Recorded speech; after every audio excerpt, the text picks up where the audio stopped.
Please state your business here. The Chief Justice is presently occupied with official matters. Huh.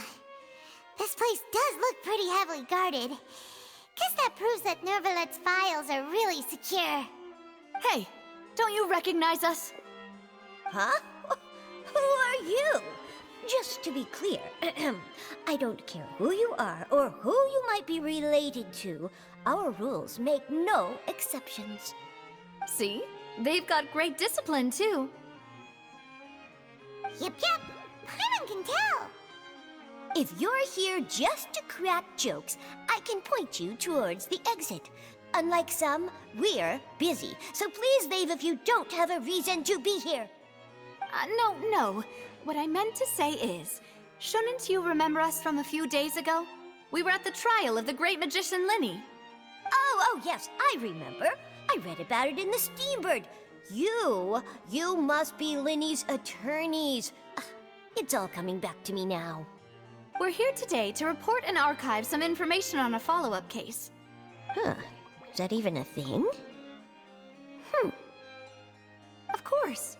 Don't worry. We're here on official business. You can trust us. All right then, I'll let you through. The Chief Justice is just inside.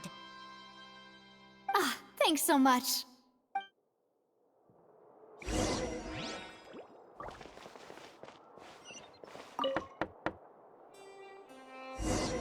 Please come in.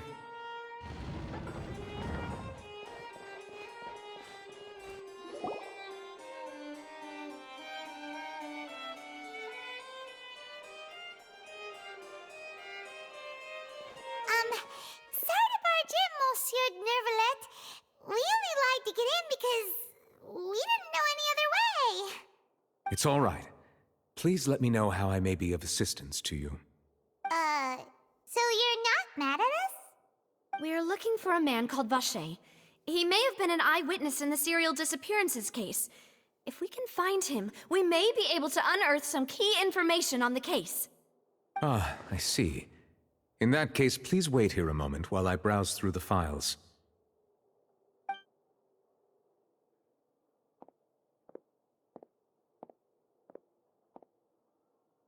Who knew that Nervalet would be so easy to talk to?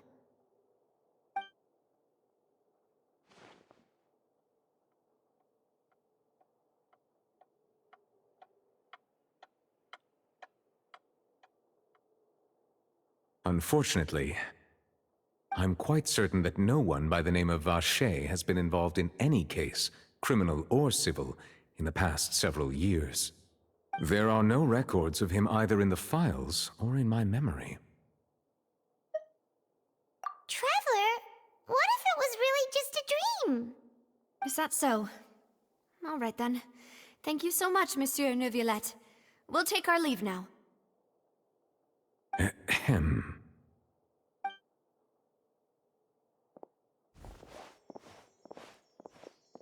Miss Navia, I can understand how you feel. Your father, Callus, was a truly exceptional man. We deeply regret his passing. And what are you trying to say, Monsieur Neuvillette? Are you trying to console me? Extend your sympathy? Or just express some tendril of regret? No. You are not trying to do any of that. I can hear it in your voice. There's no emotion behind your words. You only said those things because you felt like you should. It's just like last time. After my father took his place in the duelist ring, I pushed through the guards to talk to you as a last resort. You even told me then that you thought there was something fishy with the case, yet you still allowed the duel to go ahead. In your eyes, the value of a human life is nothing compared to those cold laws you hold so dear. If you truly regret my father's death, then why didn't you call a stop to the duel? Why didn't you give me the power to stop him from throwing his life away? Why did you just let him die, despised and hated by all? Everything was hanging on a thread at that moment. Just the tiniest effort could have changed everything. There are still so many things I never got to tell him. So many questions he still owes me answers to. If you really have no heart, then just look me in the eyes. I, Navia, will show you the true meaning of regret. I'm sorry, Miss Navia. You and my father are truly alike. You keep all kinds of things in your heart and never say a word to anyone. It's not so much that you can't feel, but that you would never express anything. Oh well. In any case, everyone already knows full well the apathy of the Chief Justice. My apologies for taking my emotions out on you, Monsieur Chief Justice. Let's go, Traveler and Paimon.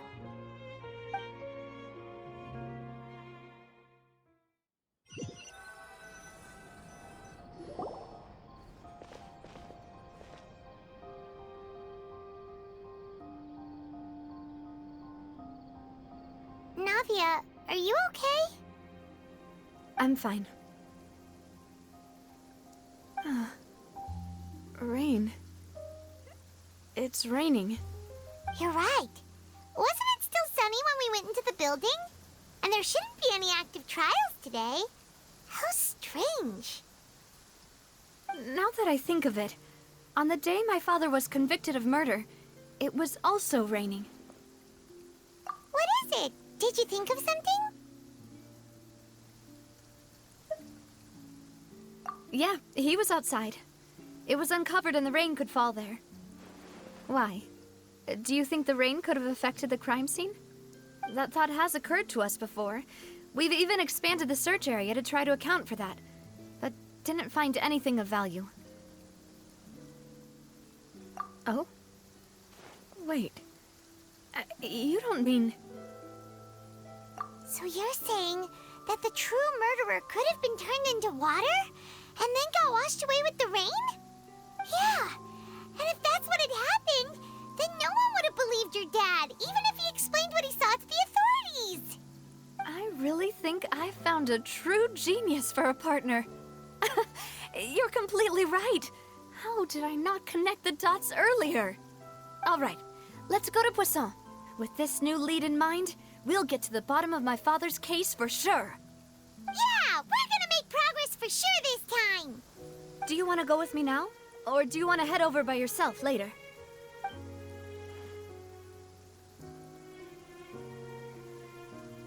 Great. Let's go then.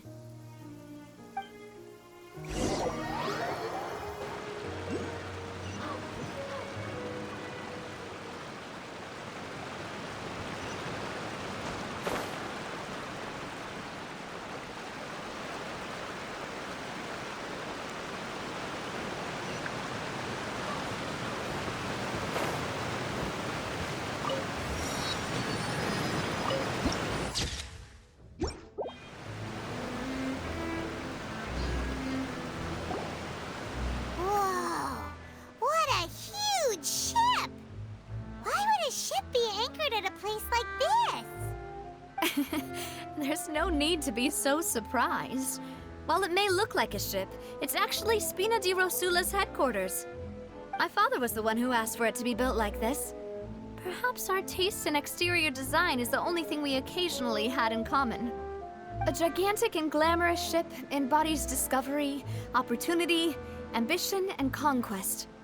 It symbolizes Spina di Rosula's bright and limitless future. And Paimon thought you were bluffing when you said Spina di Rosula had a glorious past.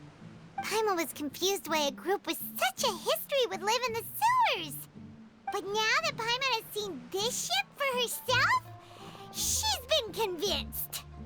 Well, Poisson is where Spina di Rosula began, after all. It's our main base, our home.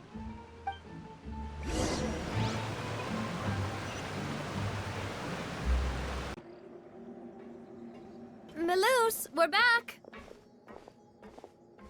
Apologies for the wait, demoiselle, and our most important partners. You said before that you still had some business at the court. What brings you back to Poisson so quickly? About that. It's because my partner here reminded me of something really important. You see, what if my father's case had something to do with water from the primordial sea? You still remember, right, Malus? On that night, it was raining? Yes, the case was quite similar to that of Mr. Linney's. Both were what you'd call impossible murders. Could you tell us a bit more about what happened before? Yeah, of course. Many years ago, something called synth began to gain popularity in Poisson. At a glance, it was a kind of drink that could excite your mood and produce many pleasant hallucinations. Wait! Didn't that guard guy who turned into water also mention that the primordial water could be used to produce some kind of potion? Yes, he did. Considering what we know now, it's almost certain that synth is created using water from the primordial sea. If you drink synth for an extended amount of time, you'll suffer many side effects, such as losing the ability to focus or control your emotions. And if you were to stop drinking it completely, you'll experience flashes of paranoia and anxiety while lacking energy to do anything. It's an extremely dangerous substance. As he oversaw Poisson, my father was compelled to put a stop to synth abuse and called for a complete ban of it. Boss's uncompromising attitude incurred the synth vendor's wrath, but no matter how much they threatened or bribed him, he refused to yield. Not only that, Boss became determined to find the mastermind behind the synth operation and put an end to the problem once and for all. Yes, but the enemy was very cunning. So he could never get anything out of the dealers, all of whom only sold the stuff and weren't privy to the rest of the operation. Recognizing that, my father decided to contact the dealers in secret and cultivate personal relationships with them. Finally, he was able to convince someone to become his informant. The man's name was Jacques. He felt greatly ashamed about his work after seeing many families destroyed by synth abuse. That night, my father hosted a banquet at his countryside estate. He planned to meet up and exchange information with Jacques over some food. But then, we heard 2 gunshots from the courtyard. We raced to the scene and found my father, still holding a gun, and Jacques, who was already dead on the ground. Huh? How did that happen? Aren't they on the same side? Sounds just like Lenny's case, doesn't it? In both cases, the culprit seemed obvious, but neither appeared to have any motive at all.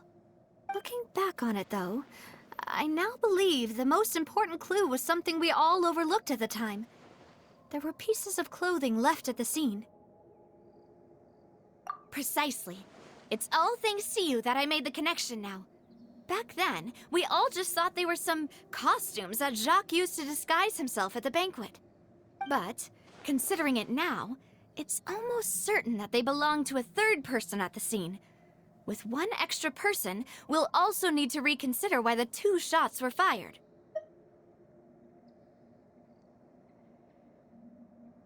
You're right. We still don't know what happened. But my intuition tells me that we're on the right track to figuring it all out. I'm finally headed towards the truth. Jacques was an empathetic man who was infinitely remorseful for his past actions. It's unlikely that he turned on Boss with 0 warning. I think this third person is probably the key to the full truth. On that note, however, even though this will not please you, demoiselle, as your and your father's butler, I must still offer a word of warning. Our opponent is insidious and cruel. They are extremely difficult to deal with, and Boss has already lost his life trying to bring them to justice. Even though Spina de Rosula has lost most of its former glory, Poisson has welcomed a new time of peace, and we have been allowed to live out our lives. There is no need to follow your father's path. It would be both wise and in line with Boss's wishes to step back and give up on the case. If that's indeed what he wished for, then he should have told me that himself. Was I not the closest person to him? And yet, I was the one most kept in the dark.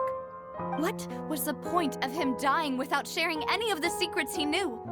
Did he manage to protect anything in the end? Synth? is still here. Callous the Unfaithful is still his epithet. And Spina di Rosula is barely getting by. Nothing has changed. Did he think I'd just accept his meaningless death and live out my life just as meaninglessly? I've never accepted that. Ever. Not since that day, and certainly not now.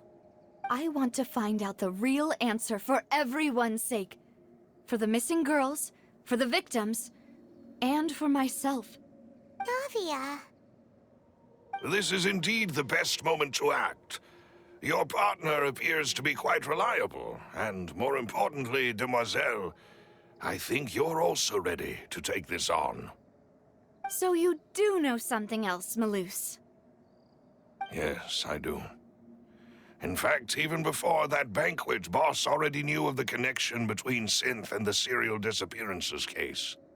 But what drove all the tensions to the boiling point was the revelation that you, Demoiselle, had been selected as the next target to disappear.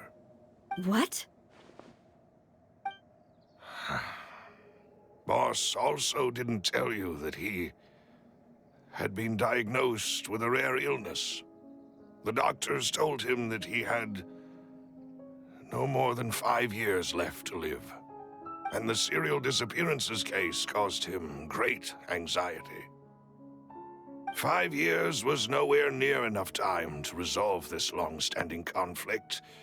But once he passed away, all the danger would pass on to you.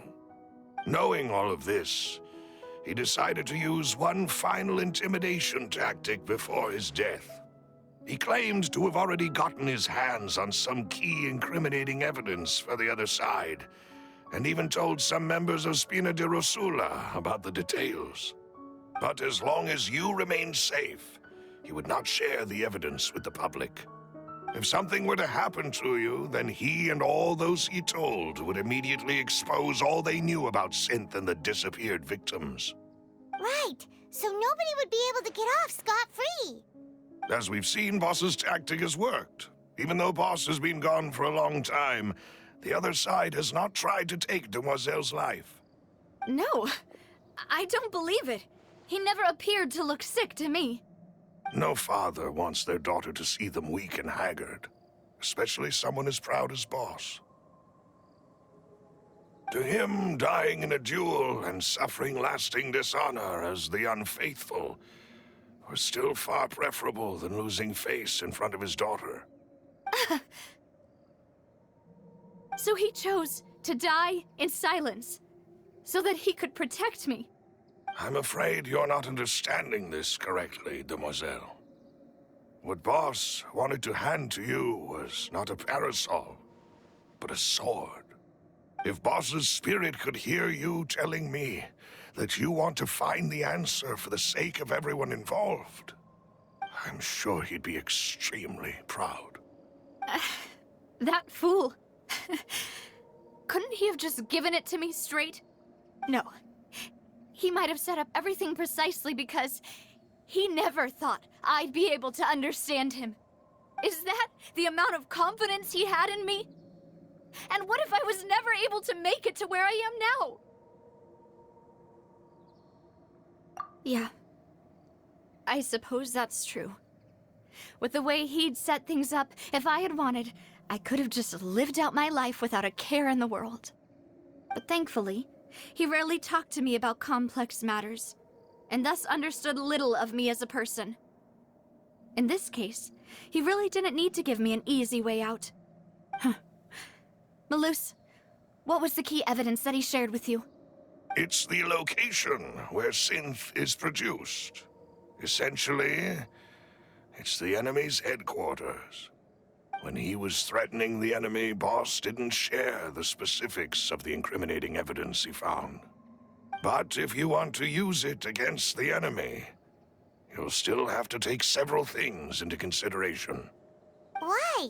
If we know where the place is, can't we just go storming in? You mustn't forget that we're fighting against a mysterious and dangerous organization that's been in operation for decades. There's no telling what might be lying in wait at their headquarters. We also have no idea what kind of evidence we may be able to find inside, nor what people we may be able to capture. But a single visit to their headquarters would be tantamount to a formal declaration of war. The worst case would be that we leave empty-handed, but also open ourselves up to full retaliation. Then, in that case, why not work with the Fontaine authorities? Well, you saw one of them dissolve during Mr. Linney's case. We have no idea just how thoroughly they may have been infiltrated. That's true. Seems my father really had no choice. But things are different now. It should be a lot easier to prove the other side's guilt, now that we've connected Synth with the disappearances case. You sound like you've put a lot of thought into this, Maloose. I am the butler, after all. I live but to serve the boss and Demoiselle's will.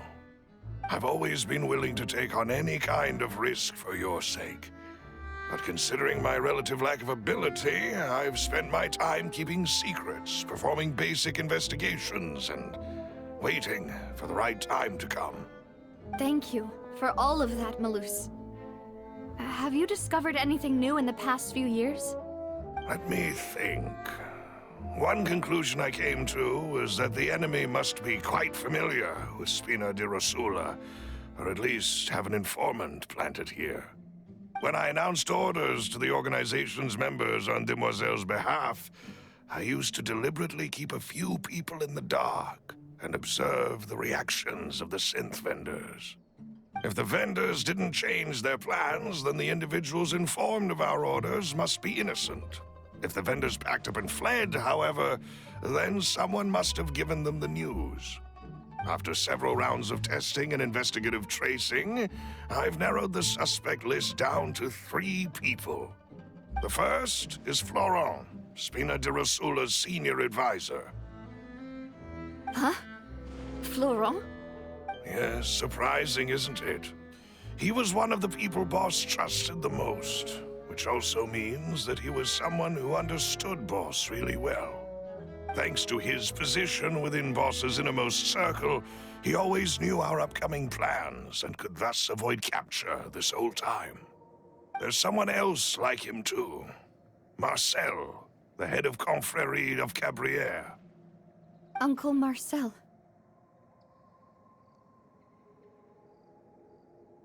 It's a guild in Poisson. Boss helped it to grow to its current size and prominence. In the beginning, they were only reselling some daily goods, but now they're one of the richest guilds around, with a lot of business connections in the city. So, they're like a sister organization of Spina di Rosula? Yes, you can say that. When we were fighting against the synth dealers, they provided us with plenty of support. It's a bit difficult to imagine someone using their own money to hunt down themselves. The final suspect is Thierry, the man responsible for coordinating information between Spina di Rosula and the guards. Although the guards mostly leave us to our own devices, there are still many activities we have to report to the local authorities. Since Thierry is always in the know about our current activities, he could theoretically always plan one step ahead. I see. These are all people who I communicate with quite regularly. To think that the enemy we've been fighting against has been right next to me all along, among those I trust the most. It's almost too hard to believe. If you want to investigate them, please take every precaution to not alert the quarry. Judging from our experience, the enemy is extremely cautious. Of course. And thank you, Maloose. You've provided us with a lot of great information. You're too kind, my lady. I'm just doing my duty. And before I forget, proving Boss's innocence would also mean clearing him of blame in Jacques' death. After that incident, Jacques' wife and daughter were taken into the Spina's care. They still live in Poisson today. If it might help, you could also pay them a visit. I can make the necessary arrangements. Aw, thank you so much, Maloose. You really are the best. A new case awaits, my dear partner. I hope we can work together to uncover the truth and end this case once and for all. It is settled, then. Please excuse me, and enjoy your conversation at your leisure. Thank you for arranging everything for us, Malus. Excuse me, miss. Do you need anything from us? Oh, Hey, Navia's all quiet. This isn't like her at all. I'm sorry that I only came to visit after all this time. After what happened, I didn't know how I was supposed to face the two of you. Ah, if it's about that, there's no need to apologize. After my husband died, Spina di Rosula sent us a lot of mora and support. I understood your guilt and apology to be genuine. But aren't all of those things nothing compared to the loss of Jacques? I can understand the kind of pain that comes with losing a father so needlessly. You don't understand at all. I didn't know how to face you, because I didn't know what I could possibly bring as a consolation gift. I know only the full truth could bring closure to you, and to all of us. I'm sorry. I appreciate the sentiment, but you don't have to carry all that guilt. On the matter regarding my husband, my daughter and I have more or less found our answer already. Would you mind sharing it with me? I really can't believe that my father could ever bring himself to shoot Jacques. I always knew that my husband's money was earned through others' suffering. He told me countless times that if he could turn back the clock, he would never go into the synth business again. He had many regrets, and felt that he took the idea of providing for his family too literally. For the longest time, he thought Mora was everything. So when Mr. Callis came to him with a proposal, he accepted it almost immediately. He tried to be as careful as he could, but even so, he was still found out by the higher-ups. They found out about his betrayal? Papa didn't say that exactly, but Papa did tell me that I should never be ungrateful. Before he left that day, he told me that he had no choice. It was only later that I realized it was his final farewell to the two of us. I don't know that for sure, but you could say that's the conclusion I eventually came to. Which is why I'm the one who should feel guilty. Callis had always taken great care of us, both when he was still alive and after he passed away. Even if he fired the shot that killed my husband, it was likely in self-defense. It is impossible for me to hate him for what he had done. But Mama, why is Papa still the bad guy if he did the right thing? Papa always wanted to be a good man, so why did he have to do a bad thing in the end? Well, things aren't always as they seem. You still feel like your papa was a good man, right? Yeah, Papa was a really good man. The best in the whole world. Then you should hold on to that. If a good man had to do a bad thing, then he must have had his reasons. Regardless of whether he left you a parasol or a sword. He must have done so to give you a better life. Oh. Thank you for everything you've told me. I will definitely find the truth. The current state of things is not something I'm willing to just sit back and accept. Thank you. I'm very grateful to hear this from you. Even though your personality is quite different from your father's, your determination when you speak is really similar. You really think so? That's the first time anyone said that to me.